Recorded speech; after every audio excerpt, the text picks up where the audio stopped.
gaan eerst even met z'n allen beginnen weer tussen de bekertjes door. Ja, met de wiebelslag, dus met 2 benen.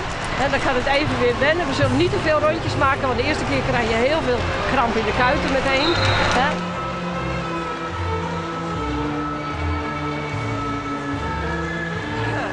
Nou, de eerste keer weer op het ijs vandaag voor de meesten. Ik heb er voor woensdag al even opgestaan in Zoetermeer. Maar, dus het is weer eventjes wennen. Maar de meeste rijders zijn met 10 minuten wel weer een beetje gewend en hebben het gevoel weer een beetje in de benen.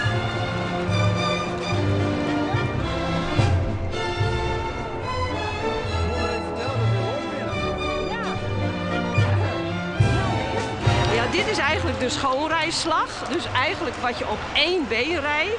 De start, het blauwe heb ik met de start, dat gaat eigenlijk een heel klein stukje op 2 benen. Dan ga je heel snel met het linkerbeen buitenover. Dit groene stuk is het buitenover gedeelte. En dan draai je een halve cirkelboog. Ik doe het even voor met wietsen, dan kan je even zien hoe de slag eruit ziet. Ja? Nou.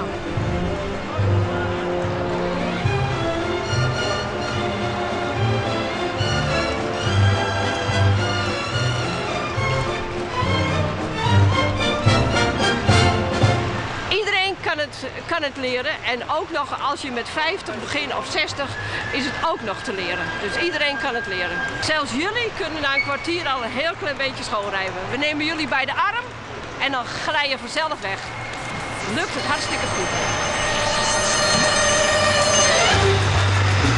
Iedereen kent het wel, hè? Zelfs doe ik het wel. Wie pakt een stok en kom op, echt proberen. En Jelmer, doe ik het ook wel. Het ligt het weer raad, dus doe dat net kerst. Echt proberen, kom op.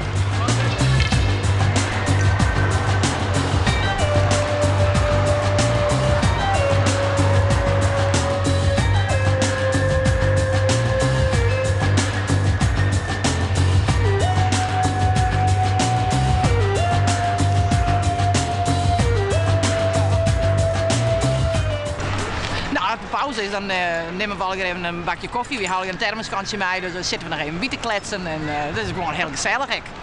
Ondanks de sport is prachtig, gezelligheid erbij is hartstikke mooi. We zijn helemaal net van een kostuumgroep. We doen gewoon met leuke klingen treden we op. We doen ook wel demonstraties en dan hebben we gewoon hele leuke klingen aan. Dus maar we gaan geen kleden aan. Nee.